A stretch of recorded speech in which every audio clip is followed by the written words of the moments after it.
ठीक है, आज के टॉपिक बहुत ज़्यादा इंपॉर्टेंट है, थोड़ा ध्यान दीजिएगा। Very very very very very very very very very very very very important. तो आज हम लोग प्रूफ करेंगे laws of refraction of light, refraction of light on the basis of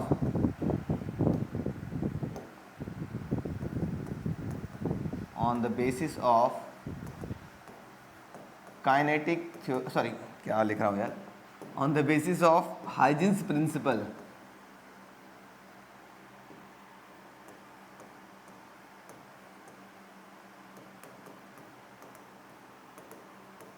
और on the basis of wave theory और wave theory।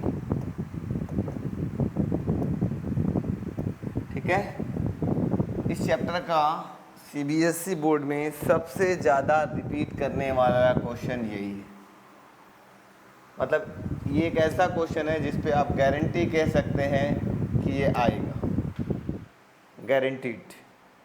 Guarantee मतलब समझते हो, 100% गारंटी, 100% खरा सोना है ये। मतलब या तो लॉज ऑफ रिफ्रैक्शन आएगा या लॉज ऑफ रिफ्लेक्शन प्रूव करने के लिए आएगा। मतलब आपको टू प्रूव क्या करना है, आपको टू प्रूव करना है refractive index is equal to sine I upon में sine R which is equal to speed of light in air upon में या सी बाई वी लिख लो, यही प्रूफ करना है। इसका प्रूफ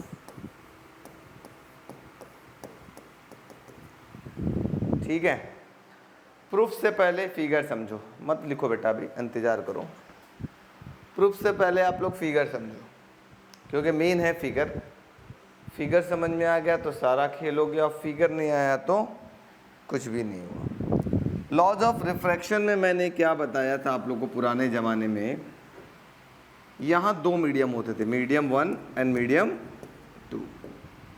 जब लाइट एक मीडियम से दूसरे मीडियम में जाती थी तो either it bend towards the normal और goes away from the normal. यही दोनों में से कोई काम था, यस नो? ये एंगल कहलाता था आई और ये एंगल कहलाता था आर। अब क्वेश्चन ये अराइज होता है, ये बेंडिंग क्यों हुआ था? तो सीधी सी बात है, मीडियम बाय मीडियम लाइट की स्पीड चेंज होती है। यहाँ वेलोसिटी v1 था और यहाँ वेलोसिटी क्या हो गया, v2। इट मीन्स यहाँ वेलोसिटी ज़्यादा थी और यहाँ वेलोसिटी कम हो गई, इसी वजह से नॉर्मल की तरफ बेंड हो गया। अगर यहाँ वेलोसिटी ज़्यादा हो जाता तो नॉर्मल से अवे चला जाता। ठीक है, नॉर्मल मतलब वेलोसिटी बराबर रहता तो तुम सीधा चला जाता, सीधी सीधा। ये तो नॉर्मल फिगर था, लेकिन अब इसका वेव वाला फिगर कैसे बनेगा, थोड़ा सा ध्यान से देखिएगा। पहले हम रफ फिगर बना रहे हैं, फिर इसको फेयर ड्रॉ करेंगे। आपको समझाने के लिए भी रफ बना रहा हूँ, ठीक है? ये नहीं कि आप बनाने लगना और कहना कि सर आप तो मिटा दिए, ऐसा कुछ नहीं, बस समझाने के लिए फिगर बना रहा हूँ। इसी फिगर को अगर मैं रफली बनाऊँ, अभी बनाइएगा नहीं फिगर, ठीक है, समझने के लिए बना रहा हूँ। ये वेव टाइप में, ये क्या है बच्चों, जल्दी बताओ? इंसिडेंट, बोलो, इंसिडेंट वेव। यही तो इंसिडेंट वेव, यस या नो? बोले आप लोग, सब लोग को समझ में आ रहा है क्या? इंसिडेंट वेव या इंसिडेंट रे, यही रे, यही तो ऐसे लाइट आ रही है। देखो ऐसे ऐसे करते लाइट पड़ी सरफेस पे, पड़ी कि नहीं पड़ी? ऐसे पड़ गई, पड़ गई। इसमें वेव फ्रंट कौन सा होगा, जल्दी बताओ? ये क्या कहलाएगा?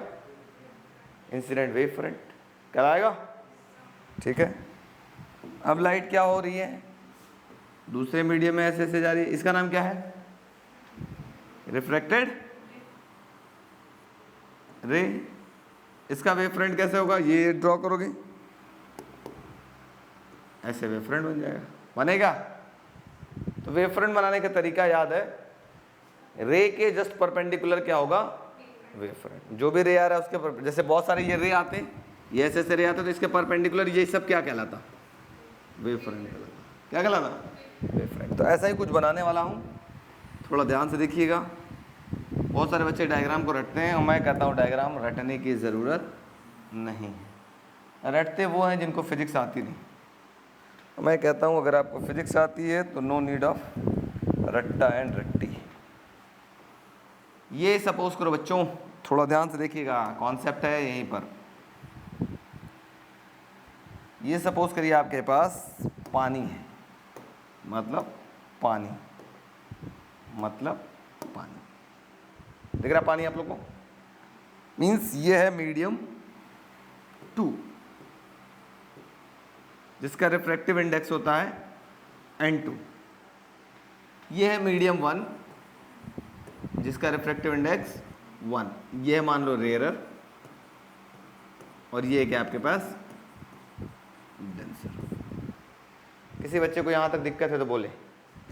यहाँ पर वेलोसिटी है v1 और यहाँ पे वेलोसिटी है v2। अब मुझे बताओ बच्चों, यहाँ वेलोसिटी ज़्यादा किस मीडियम में होगी, रेयरर में कि डेंसर में?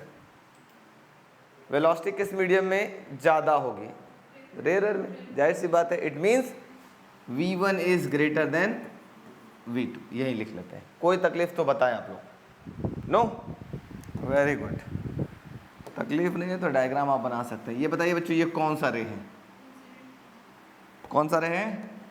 Incident ray. सबको पता है, ऑरेंज से बना लेते हैं, करीबा बना ले, हरियर की बना ले, कौन सा अच्छा लग रहा है? हरा दिख रहा है, चलो हरा हरा बना लेते हैं। ओके, नाउ ऐसे कर लेते हैं। ये क्या है? Incident ray. सबको पता है, कोई टेंशन नहीं सर। मैं आपको बस ड्रॉ कर रहा हूँ, आप ड्रॉ नहीं करेंगे, समझाने के लिए भी ड्रॉ कर रहा हूँ। इसके ऊपर आप नॉर्मल ड्रॉ किए, ऐसे करते थे आप लोग नॉर्मल ड्रॉ? बताइए आप लोग। ठीक है, नॉर्मल ड्रॉ कर लिए। तो आफ्टर रिफ्लेक्शन ये रे क्या होता था? नॉर्मल की तरफ ऐसे बेंड होता था, टूवर्ड्स नॉर्मल। याद आ रहा कुछ कुछ सबको? सिमिलरली अगर मैं इसकी बात करूं तो इसमें भी ऐसे बेंड हुआ होगा। अगर वहां पे भी अगर हम ऐसे नॉर्मल ड्रॉ कर लिए, इसमें भी ऐसे बेंड हुआ होगा। ठीक है, मतलब ये एक साथ रे चले थे, डे पड़ी घूम गई डे इधर की। कोई दिक्कत? ये था आपका पुराना डायग्राम, ये था आपका पुराना डायग्राम। अब थोड़ा ध्यान से देखिएगा, मैं इसको मॉडिफाई करता हूँ। यहाँ से नॉर्मल हटाता हूँ, बाकी रे को ऐसे ही रहने देता हूँ, थोड़ा सा थिक कर लेता हूँ। अब मुझे बताइए वाइट वाला क्या है? रिफ्रैक्टेड रे, और ग्रीन वाला क्या है? Incident ray. Very good. Green वाला है इंसिडेंट रे एंड वाइट वाला है रिफ्रैक्टेड रे। रे है, इस पे एरो बना दे रहा हूं, कोई दिक्कत? अब मुझे कोई बच्चा बताए इंसिडेंट वेव फ्रंट किधर होगा? तो ये जो दोनों रे आया इसके परपेंडिकुलर एक लाइन होगा, वही क्या होगा? Incident wave front. चलो मैं यहाँ पर एक वेव फ्रंट ड्रॉ करता हूँ, थोड़ा समझाने के लिए। मैं इसको मैं ग्रीन ही करने चाहूँगा कि आपको ग्रीन में ग्रीन समझ में आ जाए। इसको ऐसे घुमा देते हैं। ये क्या है आप लोग बताएं जल्दी से। तो इतना थिक नहीं करता हूँ, थोड़ा पतला कर लेता हूँ। कैसे पतला हो गया? फिर से बना देता हूँ।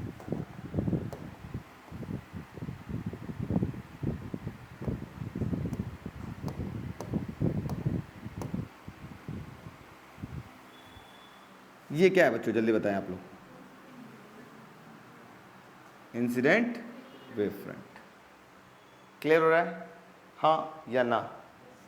हाँ हाँ हाँ हाँ बोलो। हाँ, यस सर ने बोलना है, बोलना है हाँ, बोलो हाँ। दिख रहा है? ये है इंसिडेंट वेव फ्रंट। ऐसे बहुत सारे वेव फ्रंट बनते होंगे ऐसे, इसी के ऊपर परपेंडिकुलर, इसी के ऊपर परपेंडिकुलर। तो ये रेड वाला क्या है बच्चों, सब लोग बताएं। रेड वाला क्या है? Incident wave front. तो मैं लिखते चलता हूँ, ठीक है, थोड़ा सा नेमिंग भी करते चलता हूँ। ये है incident ray, incident ray red वाला है आपके पास इंसिडेंट वेव फ्रंट, ठीक है, यहां तक किसी को दिक्कत? अब जो एंगल ऑफ इंसिडेंस बनेगा वो किससे इसके बीच में बनेगा? अभी तक एंगल ऑफ इंसिडेंस किसके किसके बीच में बनता था, याद होगा, इंसिडेंट रे और नॉर्मल के बीच में बनता था ना। लेकिन वेव में क्या बनेगा? एंगल ऑफ इंसिडेंस हमेशा होगा वेव फ्रंट और सरफेस के बीच का जो एंगल होगा वो जो भी नाम होगा। जैसे बोले ये इंसिडेंट वेव फ्रंट है और ये है सरफेस, इसके बीच का एंगल ये क्या कहलाएगा? एंगल ऑफ इंसिडेंस आई, ठीक है। वेव फ्रंट और ये जो सरफेस, रिफ्रैक्टिंग सरफेस है, इनके बीच का एंगल क्या कहलाएगा? एंगल ऑफ इंसिडेंस आई। ये कोई दिक्कत? अब जरूरी बात समझिएगा, 99% बच्चों को नहीं समझ में आता है और मैं चाहता हूं आपको समझ में आए। मैं चाहता हूं आपको थोड़ा समझ में आए। सब लोग देखेंगे, सब लोग देखेंगे, सब लोग देखेंगे, जिनको नहीं आएगा वो भी देखेंगे। इसका नाम ए लिख लेते हैं, इसका नाम बी लिख लेते हैं, यहां नाम लिख लेते हैं सी। अभी फिलहाल लिख सकते हैं। ये वाला डिस्टरबेंस जो wave front point C B पर है, उसको मान लो सी पर आने में टाइम लगता है टी, स्मॉल टी। मतलब अगर कोई आदमी बी पे खड़ा है और उसको सी पे आने में कितना टाइम लगेगा? Small T. तो कितना डिस्टेंस ट्रेवल किया? और इसकी वेलोसिटी यहाँ पे क्या थी? v1 थी। तो हमको पता है स्पीड इक्वल टू होता है distance upon, sorry, speed equal to होता है डिस्टेंस अपॉन टाइम टेकन। तो स्पीड कितना था? v1, और डिस्टेंस हमको निकालना है और टाइम कितना ले रहा था? t। तो डिस्टेंस कितना कवर किया? v1t। मतलब ये वाला जो डिस्टरबेंस था b से c आने में कितना डिस्टेंस ट्रेवल किया? v1t। कोई तकलीफ नहीं ना? पक्का? ध्यान से सीखिएगा, बहुत जरूरी बात बता रहा हूं, समझ में नहीं आता है। और यही है, एक लाइन सीख गया ना तो काम हो गया। तो जो इसको मैं अगर वाइट से लिख दूं तो बड़ा अच्छा लगेगा ना, पीला पीला थोड़ा मजा अच्छा नहीं लग रहा। क्या मिलेगा ये डिस्टेंस? v1t यहां से आता। कोई तकलीफ? अब मुझे बच्चों ये बताइए, ये भाई साहब जब यहां आए हैं तो ये वाला यहीं रहेंगे कि अंदर दूसरे मीडियम में घुसेंगे? ये भी तो घुसेंगे साथ साथ, क्योंकि ये ऐसे मूव कर रहा है, ऐसे ऐसे ऐसे मूव कर रहा है। तो जब ये यहां पहुंचा होगा तो ये वाला अंदर भी तो घुसा होगा ऐसे। Yes no? देखिए मेरे पेन को देखिए, समझने का प्रयास करिए। ये ऐसे वेव फ्रंट आ रहा था, यहां पर आके ऐसे हुआ। अब ये जब आगे ऐसे बढ़ रहा है तो ये यहीं थोड़ी ना रहेगा, ये वाला अंदर भी तो घुसेगा। ये ऐसे चलेगा, ये अंदर घुसता जाएगा, अंदर घुसता जाएगा, अंदर घुसता जाएगा, ये ऐसे हो जाएगा। ऐसे चलेगा या नहीं चलेगा? लेकिन अंदर कितना डिस्टेंस ट्रेवल करेगा? अंदर कम करेगा। अगर यहां से यहां तक आने में टाइम, इस वाले पॉइंट को यहां से यहां तक आने में टाइम t लग रहा है, तो यहां वाले पॉइंट को t टाइम में कितना डिस्टेंस ट्रेवल करेगा? कम डिस्टेंस ट्रेवल करेगा। अब क्वेश्चन अराइज होता है क्यों कम करेगा? क्योंकि यहां स्पीड क्या है? कम है। जब स्पीड कम है तो यहां वाला जो पार्टिकल होगा उसको अंदर कितना डिस्टेंस ट्रेवल करना होगा? कम डिस्टेंस ट्रेवल करना होगा। मेरी बात समझ रहे हैं? यहां पे चूंकि एयर में था, ये एयर में था, इस वजह से ज्यादा डिस्टेंस ट्रेवल किया, ठीक है। ये एयर में था तो ज्यादा डिस्टेंस ट्रेवल किया, लेकिन यहां वाला पार्टिकल अब घुस गया दूसरे मीडियम के अंदर, और मीडियम में पता है वेलोसिटी क्या हो चुकी है? ऊपर की अपेक्षा कम है। जब वेलोसिटी कम होगा तो डिस्टेंस कैसा कवर करेगा? कम डिस्टेंस कवर करेगा। कितना कवर करेगा? कितना डिस्टेंस कवर करेगा? जल्दी बताइए आप लोग। इस मीडियम में वेलोसिटी क्या है? v2, और यहां से यहां तक आने में टाइम कितना लगा था? t। तो t टाइम बाद, मतलब यहां से यहां तक t टाइम बाद हम डिस्टेंस निकालना चाहते हैं तो क्या होगा डिस्टेंस? चलिए बताइए। तो v2 हो जाएगा इंटू t हो जाएगा। Yes no? लेकिन डिस्टेंस कैसा होगा बच्चों? आया आप बताएं। डिस्टेंस कम या ज्यादा? कम। क्यों कम? क्योंकि वेलोसिटी डिक्रीज हो रहा है। थोड़ा प्लीज ध्यान से देखिएगा, आप देखिए। अब बहुत सारे बच्चे क्या करते हैं, इसको ऐसे बराबर कर देते हैं, ऐसे देखो, ये डिस्टेंस बराबर कर दिया। हो ही नहीं सकता। क्यों नहीं हो सकता? क्योंकि एक मीडियम से दूसरे मीडियम में आते ही वेलोसिटी क्या होती है? कम हो जाती है। अगर रेयर से डेंसर रहा तो वेलोसिटी कम हो जाएगी। जब वेलोसिटी कम होगी तो डिस्टेंस भी क्या करेगा? कम कवर करेगा। ऐसे मेरी बात समझ में आया? वीडियो लोग दिख रहा है कि नहीं? ये चीज दिख तो रहा है, चलिए दिख रहा है ना। अब क्वेश्चन अराइज होता है, सर कितना डिस्टेंस कवर किया, जल्दी बताएं आप लोग, कितना डिस्टेंस कवर किया? v2t, very good.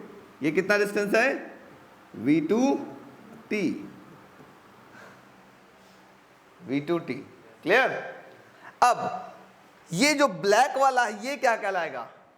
Refracted wave front. ये जो लाल वाला था यही अब अंदर आ चुका है, अब ये हो चुका है रिफ्रैक्टेड वेव फ्रंट। इसको भी अगर आप आगे बनाना चाहोगे तो बना सकते हो, नहीं तो इतने पे छोड़ सकते हो, 1 2 पे छोड़ दिया जाता है ऐसे, ये सब परपेंडिकुलर होंगे। ये क्या कहलाएगा? Refracted wave front. चलो तो लिख लेते हैं ये कौन क्या कहलाएगा। ये क्या है जल्दी बताओ? ये व्हाइट वाला क्या है? रिफ्रैक्टेड रे, रिफ्रैक्टेड रे, ठीक है। और ये क्या है? ब्लैक वाला क्या है? Refracted wave front. अब मेरा क्वेश्चन ये अराइज होता है कि सर इसमें एंगल ऑफ रिफ्रैक्शन कहां होगा ना, यही क्वेश्चन आ रहा था दिमाग में ना। तो एंगल ऑफ रिफ्रैक्शन क्या होगा? फिर से मैंने बताया था, वेव फ्रंट और सरफेस। तो अगर रिफ्रैक्टेड रे की बात कर रहे हैं, रिफ्रैक्टेड की बात कर रहे हैं, तो रिफ्रैक्टेड वेव फ्रंट ये हो गया और सरफेस ये हो गया। इनके बीच का एंगल ये वाला दिखाई दे रहा है, ये एंगल क्या कहलाएगा? Angle of refraction. बात समझ में आ गई? Yes no? तो बड़ा सिंपल, ये पहला काम कि इसको दोनों को बराबर मत करिएगा, बाकी जो एंगल बनता है हमेशा वेव फ्रंट और सरफेस के बीच में बनता है। बन गया? हाँ, वो जब तक सरफेस से मिलेगा नहीं तब तक एंगल ऑफ इंसिडेंस नहीं मिलेगा। हाँ, जब सरफेस से मिलेगा तब एंगल ऑफ इंसिडेंस। ठीक है, चलिए आगे बढ़ा जाए। और किसी को कोई क्वेश्चन दिमाग में आ रहा है, इसमें पूछने का मन कर रहा हो, वीडियो वालों बताओ बच्चों। याद रखो, अब देखो लोग प्रूफ कैसे करना है, सब बच्चे ध्यान से देखेंगे। 2 ट्रायंगल उठाएंगे, कितने? 4 ट्रायंगल। कौन बोल रहा है भाई साहब? एक हो गया ए बी सी, इसको नाम लिख लेना D, A B C D E F G H I J K L M N O P. तो पहले एक ट्रायंगल उठाएंगे, कौन सा? इन ट्रायंगल ए बी सी, और दूसरा ट्रायंगल उठाएंगे in triangle A D C. एक ये वाला ट्रायंगल, एक ये वाला ट्रायंगल उठा लिया जाए। तो हमको क्या चाहिए? साइन आई चाहिए, और दूसरा क्या चाहिए? साइन आर चाहिए। तो पहले वाले ट्रायंगल से हमको क्या मिलेगा बताओ? एबीसी से क्या मिलेगा? साइन आई मिलेगा। तो चलो साइन आई निकालते हैं। साइन आई इक्वल टू, थोड़ा ध्यान से देखना बच्चों, ये एंगल कितना है? 90। ये भी एंगल कितना है? 90। कैसे पता? क्योंकि पता है रे और वेव फ्रंट दोनों एक दूसरे क्या होते हैं? परपेंडिकुलर होते हैं। ठीक है सर, इसका मतलब 90 डिग्री के ठीक सामने वाला क्या हो गया? हाइपोटेनस ना। थीटा के ठीक सामने वाला क्या हो गया? परपेंडिकुलर। और जो बच गया वो क्या हो गया? Base. Sine theta equal to क्या होता है? पंडित बद्री प्रसाद हरि हरि बोले क्या है? Perpendicular upon hypotenuse. तो परपेंडिकुलर क्या हो गया? थीटा के ठीक सामने वाला BC अपॉन में हाइपोटेनस क्या हो गया? AC। किसी को दिक्कत तो बोलो। तो sine I equal to BC क्या है बच्चों जल्दी बताएं? V1T अपॉन में AC क्या है? पता नहीं। AC तो AC ही है। इक्वेशन नंबर इसको 1 बोलते हैं। कोई तकलीफ तो बोले नो। अब उठाते हैं इन ट्रायंगल ADC, इसमें निकालते हैं साइन R। बताओ, तो थीटा के ठीक सामने वाला ये हो गया परपेंडिकुलर, 90 डिग्री के ठीक सामने वाला क्या हो गया? हाइपोटेनस। जो बच गया वो क्या हो गया? बेस। ठीक है, ये बेस। तो sine R perpendicular upon hypotenuse. Perpendicular क्या हो गया? AD अपॉन में हाइपोटेनस क्या हो गया? AC। नहीं समझ में आ रहा है? Sine R equal to AD क्या है बच्चों? V2T अपॉन में AC। इक्वेशन नंबर इसको क्या माना गया? 2। अब आपको चाहिए क्या, साइन आई अपॉन साइन आर, दोनों को डिवाइड करना है, तो हम डिवाइड कर लेते हैं इक्वेशन 1 एंड इक्वेशन 2 को। तो लिखेंगे dividing equation 1 and 2 we get. जैसे इक्वेशन 1 और 2 को डिवाइड करेंगे क्या मिलेगा, तो इक्वेशन 1 क्या था, sine I which is equal to था, कितना था बच्चों जल्दी बता दो, v1t अपॉन में AC, v1t अपॉन में AC whole divided by sine R. Sine R क्या था, v2t अपॉन में AC। क्या कटेगा बताएं आप लोग, AC से AC कैंसिल और t से t कैंसिल, ये यहाँ और ये चीज़ ऊपर मल्टीप्लाई होगा, यस नो, मिला क्या, साइन आई अपॉन में sine are equal to v1 upon में v2, साइन आई अपॉन में साइन आर। v1 क्या है थोड़ा सा देख के बताइए, v1 है speed of light in air, ऊपर क्या था रेयर मीडियम एयर, और v2 क्या था, speed of light in a medium, ये है speed of light in air या वैक्यूम, अपॉन में v2 क्या था, speed of light in medium. अब बताओ साइन आई अपॉन में साइन आर इक्वल टू, अब बताओ speed of light in air upon में speed of light in medium क्या कहलाता है, रिफ्रैक्टिव इंडेक्स, यही तो होता है रिफ्रैक्टिव इंडेक्स, हेंस प्रूव्ड। समझ में आया, यस नो, छापो। यहां के बाद आप लोग लिखेंगे, ठीक है, कहां गया, यहां पे लिखेगा स्टार्टिंग में, ठीक है, लिखिए the disturbance at point B, the disturbance at point B reaches to point C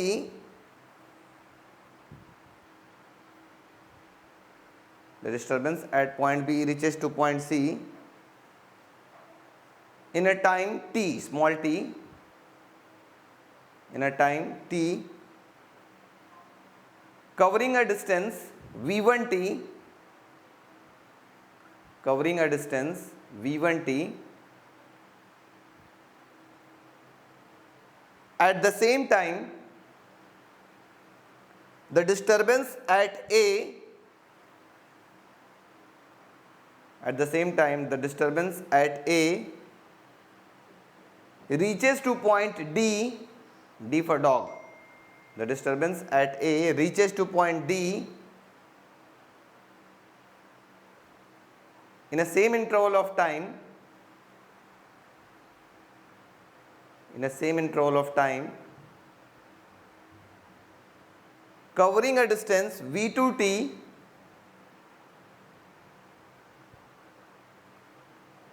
covering a distance v2t which is smaller than v1t, which is smaller than v1t, then